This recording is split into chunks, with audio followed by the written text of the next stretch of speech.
Ladies and gentlemen, welcome to the L. Ron Hubbard Theater in Hollywood, California. Tonight, we present a live broadcast of the Golden Age Radio Hour featuring L. Ron Hubbard's Western romance, Em Cowboy.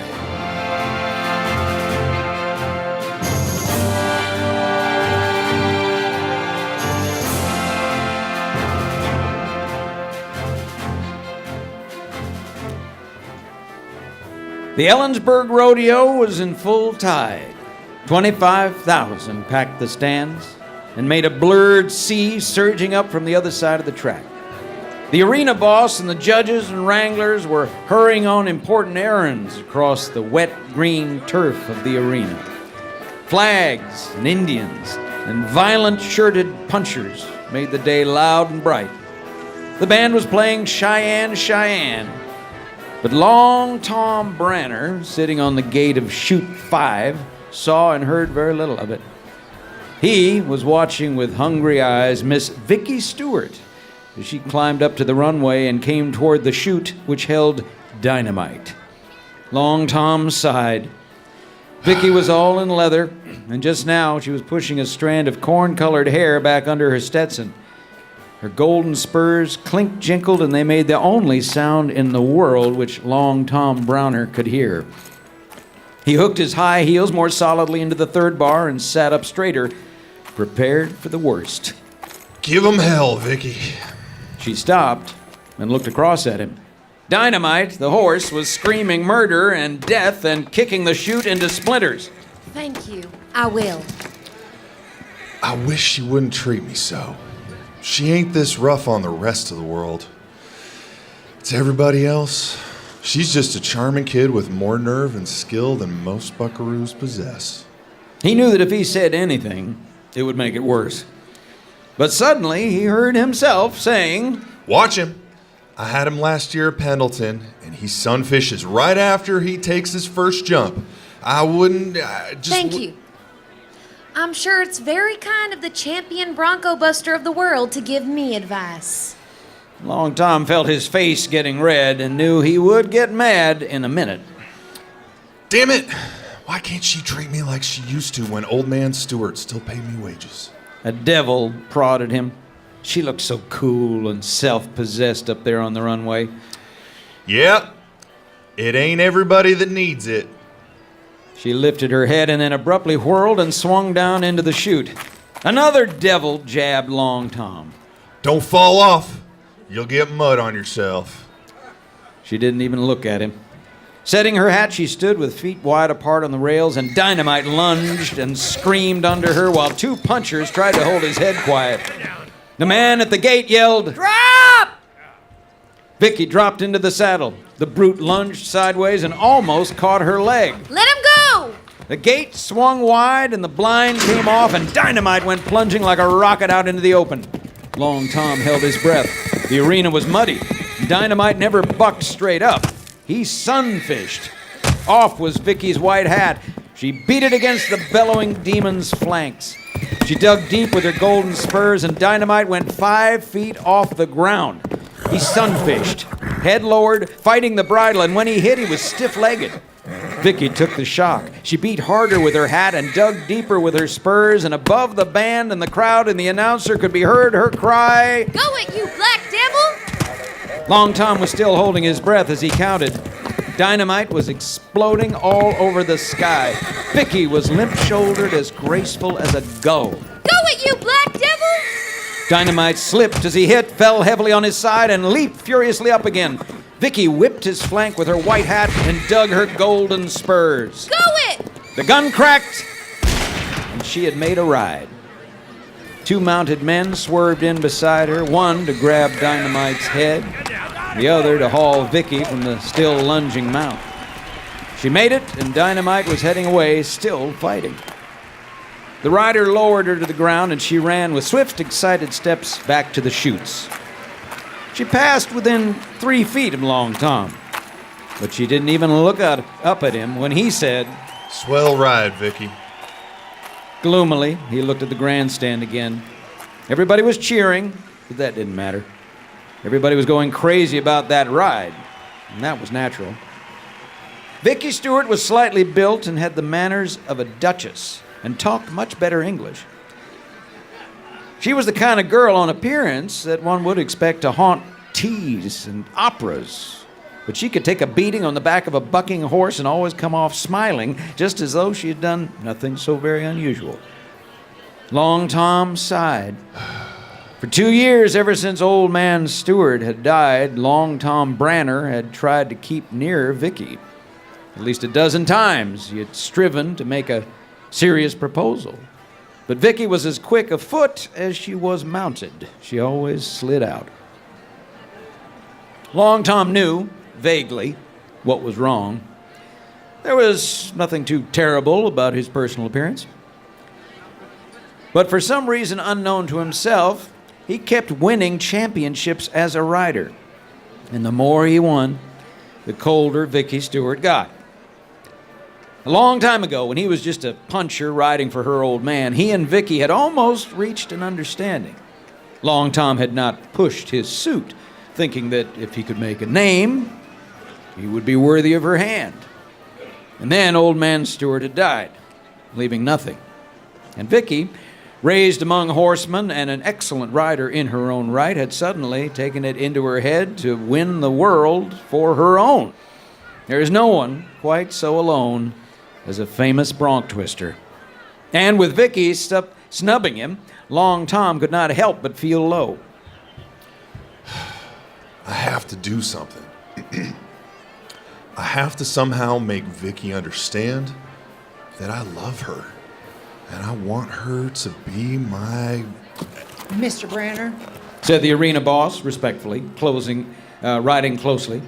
You're out on Jesse James from chute 6 in about a minute. Yeah, that's right. I forgot. He climbed up to the walk and went to the top of the next chute. Jesse James was a sorrel with one blue eye and one brown one. He had feet like ash cans and was so thickly built that he could throw most men in the first 3 leaps. The band changed off to Tipperary. Long Tom stood up on the rails and watched Jesse James lunge against the bars. Tom's feet were wide apart, and suddenly he could concentrate on only one thing: this ride. The announcer roared, Long Tom Branner, the champion bronco buster of the world, coming out of chute 6. Everything hushed. The band stopped, and the judges were motionless. And the crowd forgot peanuts and sat very still. Jesse James lashed out with a savage kick and splintered the gate. Let her go! He dropped, jamming toes into stirrups. He heard the gate whine as it was rushed back. It was suddenly light in the chute. Jesse James drew in like a spring compressing. Suddenly, he streaked straight out and up. 10 feet from the chute, his hind feet hit.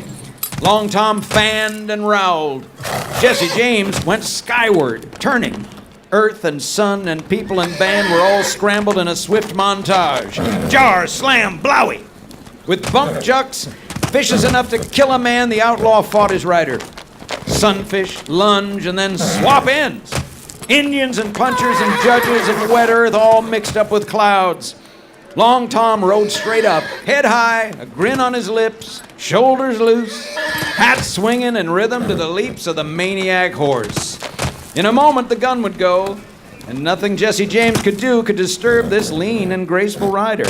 And in that instant, a horrible thought hit Long Tom. If he made this ride, he would be beating Vicky. She was the runner-up. He would not lose his belt, as it was not at stake. He did not need the purse. And if he beat Vicky Stewart, he would never have a chance. Not a chance. He swung his arm around and touched his horn, and the gun banged. He felt funny. That was the first time he'd ever done that. He had pulled leather.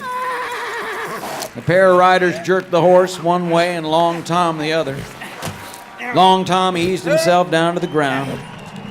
Vaguely, he could hear people cheering, and the announcer was bellowing something which was flattering. And a rider said, Gee, that was pretty, Mr. Banner. Long Tom went swinging back to the chutes. He was irritated suddenly by what that guy said about him being Mr. Branner. Everybody calls me Mr. Branner now, and nobody ever comes near me. It was as though he had measles or something. Before he got to the chutes, he saw Vicky. 3 mounted judges were gathered about her, and she was slim and straight and angry. When Long Tom came near, they all turned and stared at him, so he edged in that direction. He could see that Vicky was mad. When she got mad, she got taller and prettier, and her eyes were hot sparks. She got very dignified, held her chin high, and frost was white upon her words. Mr. Branner, Said a judge. we saw you touch your horn. Possibly we were mistaken. I mean, you were making a beautiful ride, and I can't understand, what the cause of it. Well, I touched it. Well, of course, that will give today to Miss Stewart. Yes, I know. All right. Vicky looked at him levelly. Her clenched hand was trembling at her side. You deliberately threw that contest to me. You're despicable. Huh? You purposely threw this contest to humiliate me. Well, why not? There's no percentage in beating a woman. He turned on his heel and stalked away.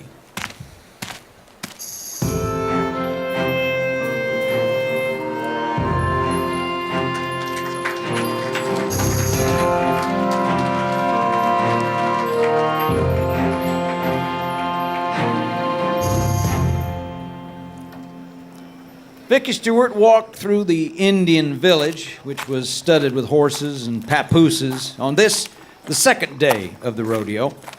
Here and there sat heavy-jowled elders upon blankets, looking very wise and self-satisfied. And back of them scurried the women, dressed in beaded elkskin, but working just the same.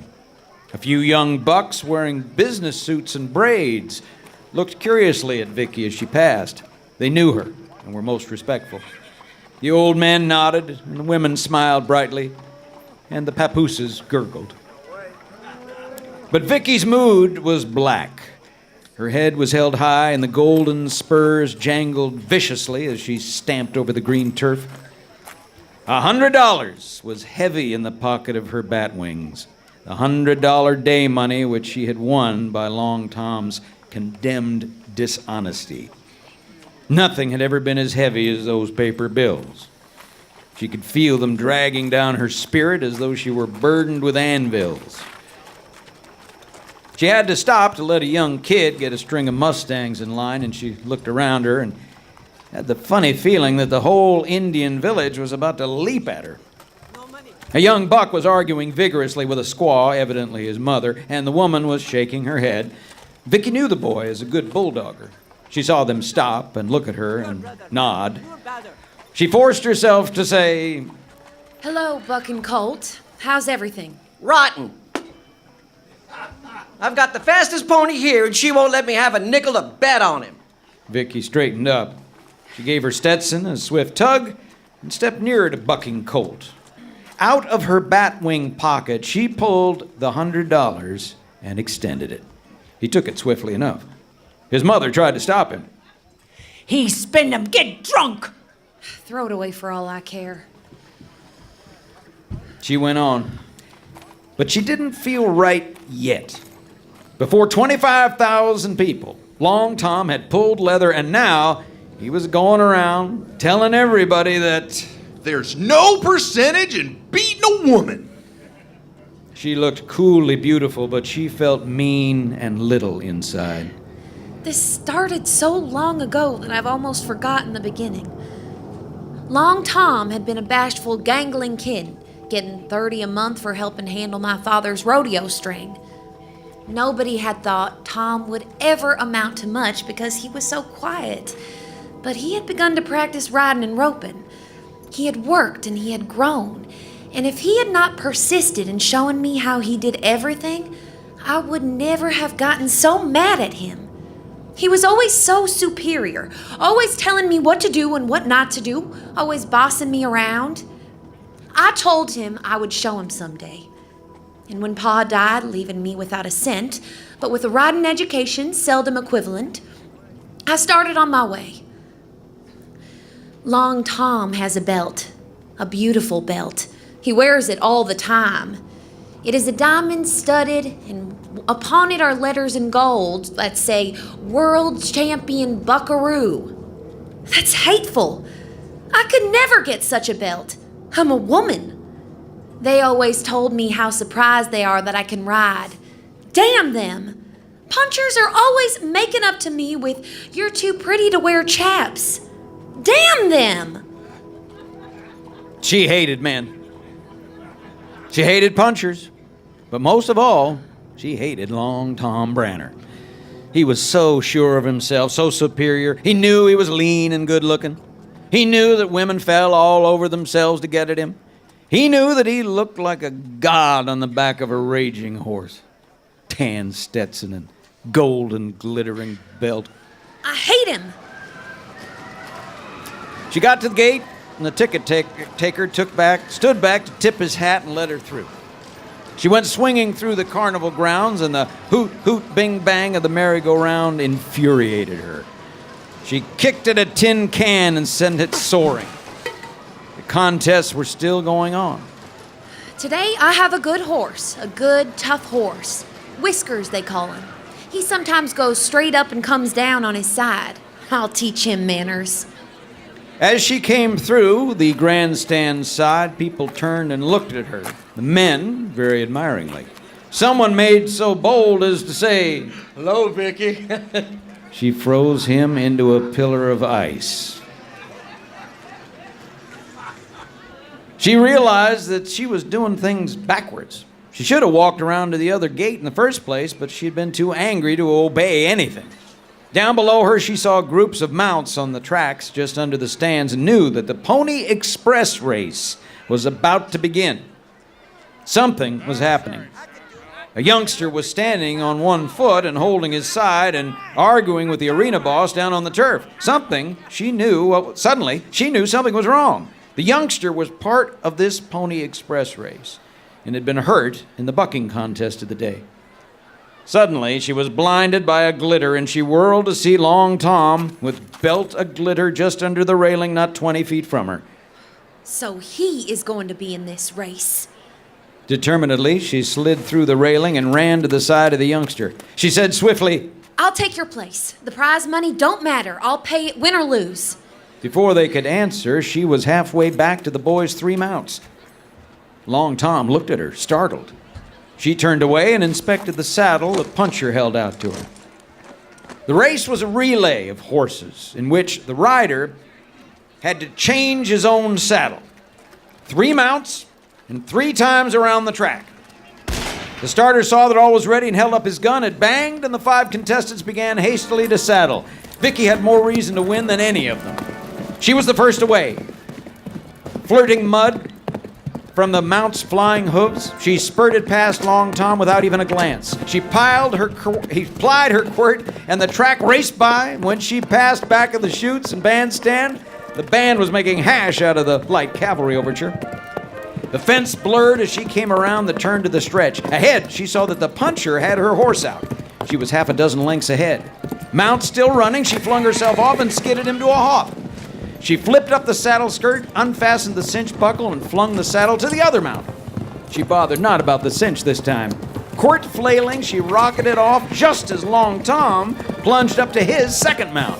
This time the band is making better time anyways. The sousaphone is the only one behind. The fence blurred and the stands blurred, and off again came her saddle. Looking across it, when she got on the third mount, she saw Long Tom leading all the rest, but at least half a track behind her. Her grin was deadly. Very carefully, she fastened the cinch. She took a handkerchief and dusted the saddle. In a leisurely fashion, she mounted. Long Tom was streaking up. He came off his mount to change saddles in a blur of activity. The others were stringing in. Vicky started out at a canter, as though only to enjoy the scenery. Long Tom rocketed past her on the run. Vicky kept her horse down to a steady trot. The band is all behind the sousaphone this time. Long Tom was in seconds before she leisurely cantered up. The others thundered across the line just behind her. Long Tom sat his lathered horse, breathing hard and staring at her. She was not at all concerned. The arena boss came over to them on the run, and the stands craned their necks to see what was happening under their noses. What was wrong? Vicky flipped up her hat brim and stared coolly at Long Tom. Then she shrugged and turned to the arena boss. There's no percentage in beating a conceited fool.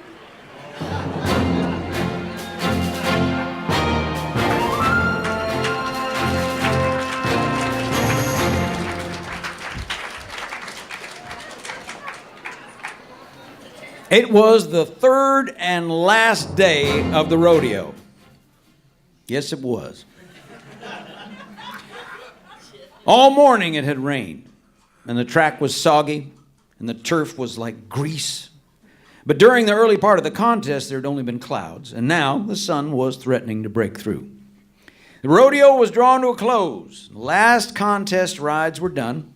2 punchers were in the hospital with cracked bones, and another was not feeling too well, although he hobbled around. The slippery grass was murderous. A bulldogger's heels could find no hold and just kept plowing. Broncs went down at unexpected moments. Only the trick riders had come through unscathed, though wet ropes had not been easy to handle. Tension had come into the day with the dawn for me, and with the rain, it had only increased. Vicky had not come through on the bucking contest, but I had. My mount, Crabapple, fell 3 times in 3 jumps, and I had been shaken up more than I care to admit. But my belt still glittered, and people still persisted in calling me that distant, if somehow respectful, Mr. Branner. If I was being completely honest, I was uneasy when I saw anyone laughing from afar. There's a great deal of merriment in the air about what Vicky had done, but she's not cocky about it. She merely continues to avoid me, which is just as bad. And so he sat on the top of a chute gate and hooked in his heels and stared gloomily across at the stands.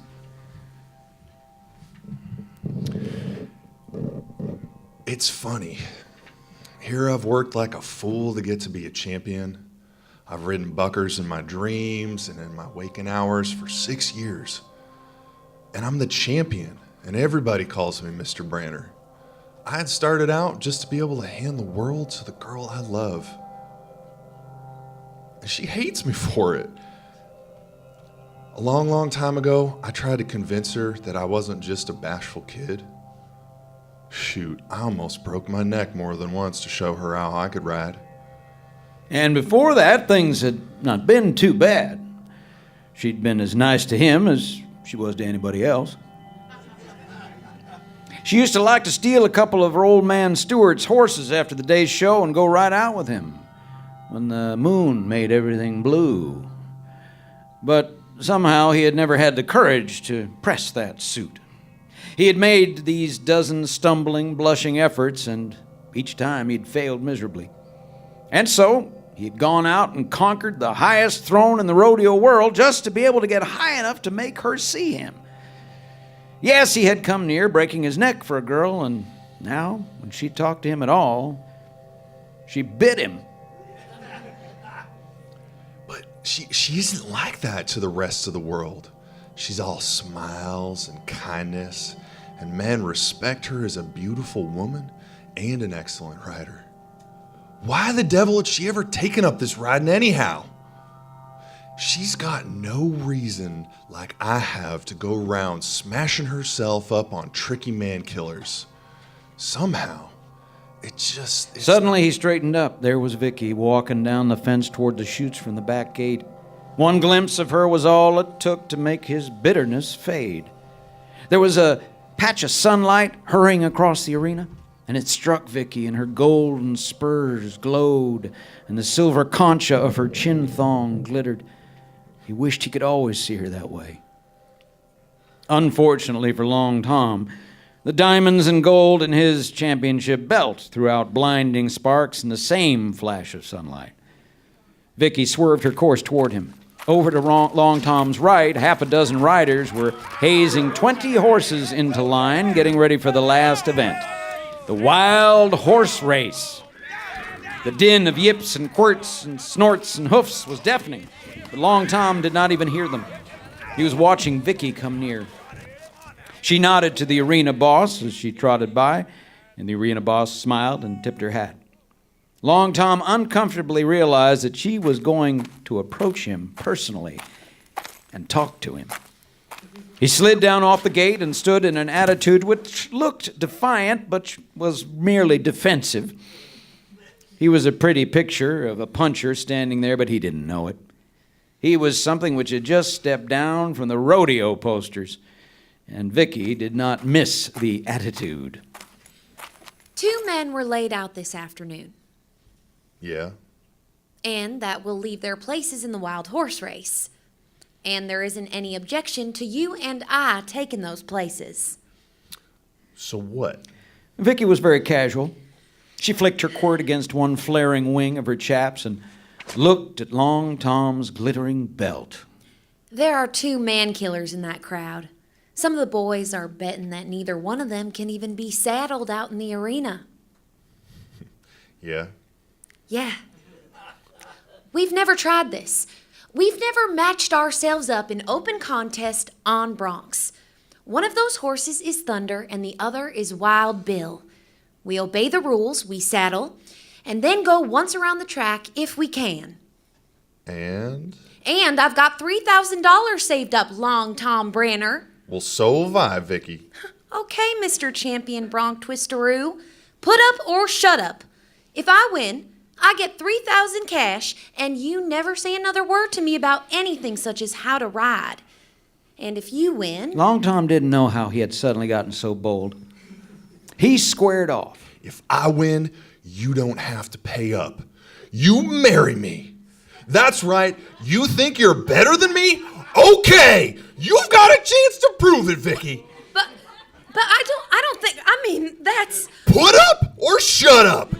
You win, and you'll never be bothered by me again, and you'll be richer by $3,000. I win, and I win. Is that clear? She colored and raised her head defiantly. Yes, that's clear. God, but you hate yourself. Yeah. I know what would happen to me if I lost. I doubt that you'd keep the bargain. That was the blow which ignited the powder magazine of her anger. She got white and then whirled and stamped away. Long Tom watched her go. He didn't feel just right. He didn't want her to fight Thunder or Wild Bill around that slippery, mucky track, but she hated him when he refused to beat her. And this time he would beat her. Joe, I'm taking Bart Johnson's place on Wild Bill. The puncher looked startled. Yes, Mr. Branner. Hey, run Wild Bill back in. Long Tom strode across the soft turf toward the stands. The arena boss had stopped beside Vicky, and now he quirted up and came trotting toward Long Tom. Miss Stewart is riding Thunder. And I'm on Wild Bill. Oh, for God's sake! Said the arena boss, hurrying away. Bart Johnson's 2 friends were hurrying across with saddle and hackamore to Long Tom, and the friends of the other injured man were loping toward Vicky. Everywhere men were running with saddles or harassing, snorting, stamping Mustangs into various places in the arena. The announcer blared through the speakers. Ladies and gentlemen, there are 2 additions, 2 startling additions to the wild horse race. The last event on the program and the last event of the rodeo. The young lady whom you have seen taking events for 3 days against all comers. One of the world's greatest riders, Miss Vicky Stewart. A roar of sound swept through the stand.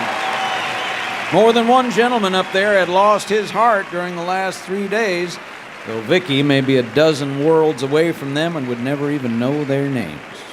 The announcer went on. And over there to your right is a tall young fellow with hair, pants, and tan Stetson. He looks pretty gaudy around the middle. That glitter you see is a belt studded with diamonds and worked with gold.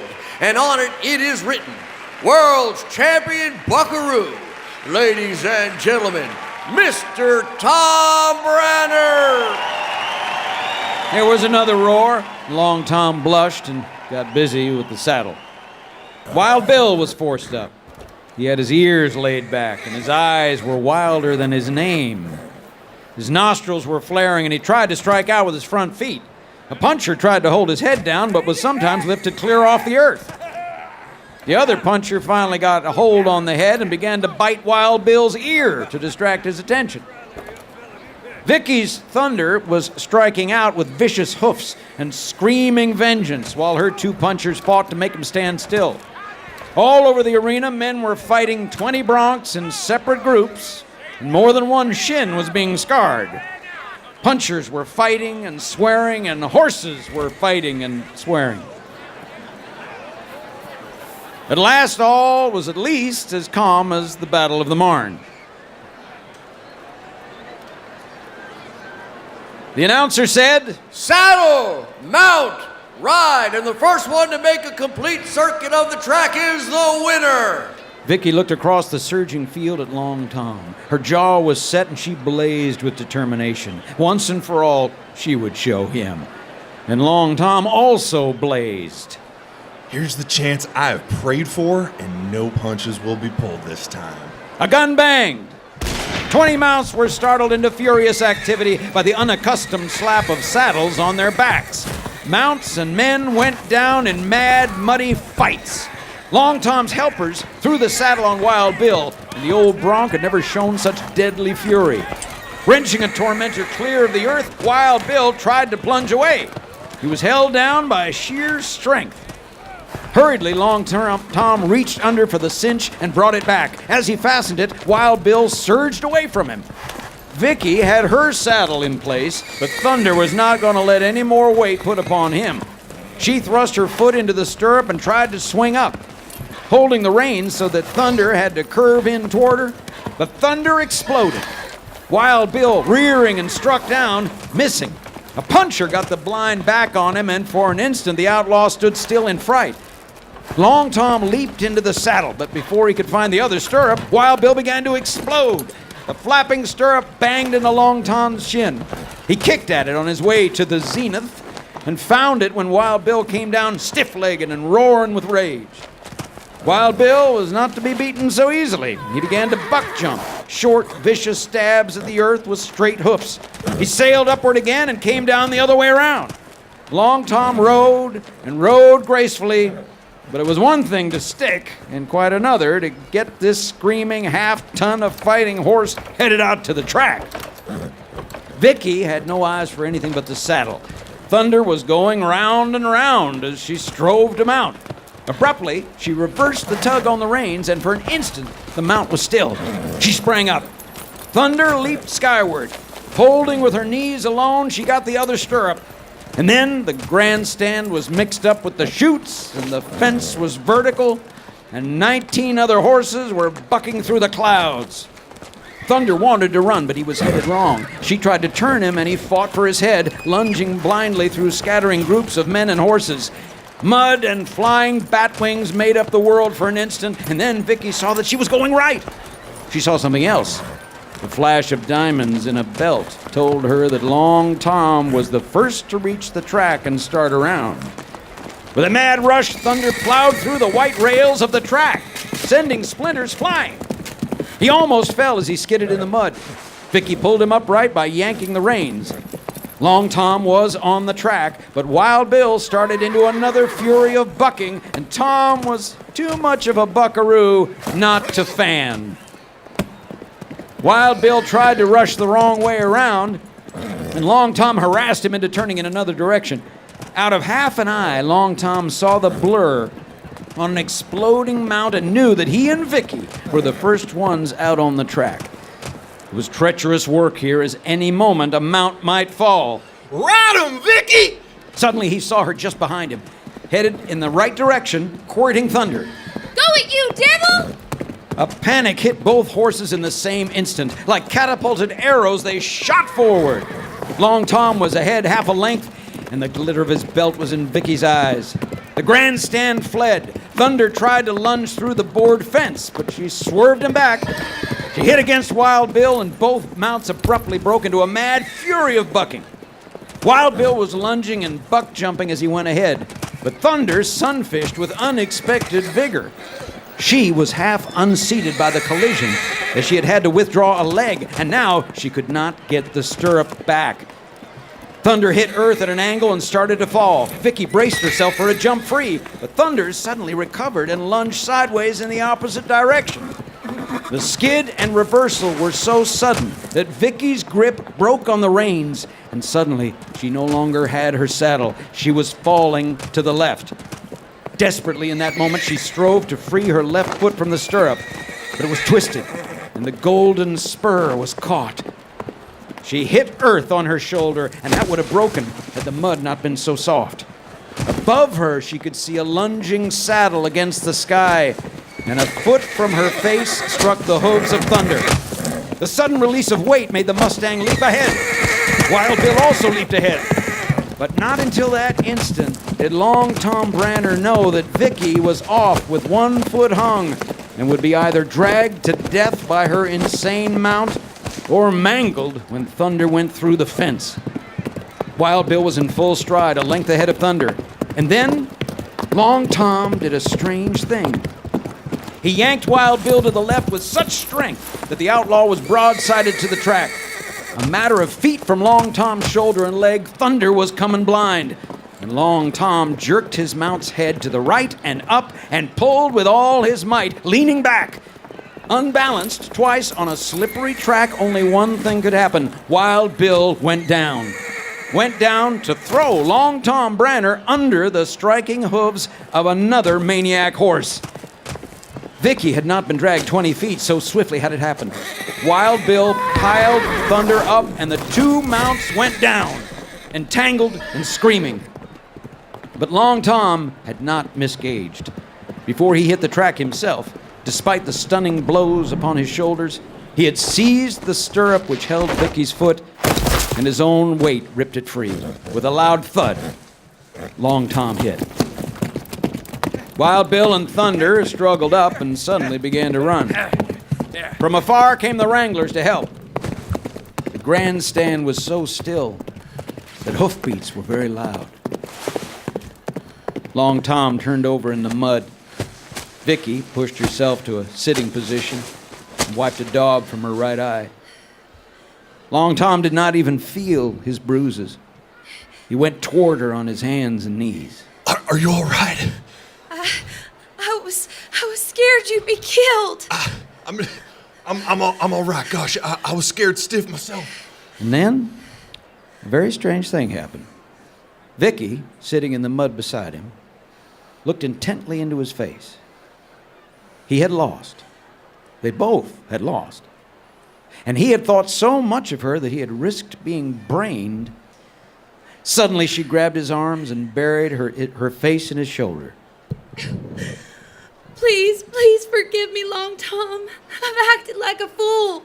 I won't fight with you anymore. He wrapped his arms around her and implanted a muddy kiss upon her brow. Suddenly, he began to grin. The hell you won't. Well, what the devil? I'd rather fight with you across the breakfast table than across the chute gate. Oh, Long Tom. And neither one of them heard the cheers which came from 25,000 throats.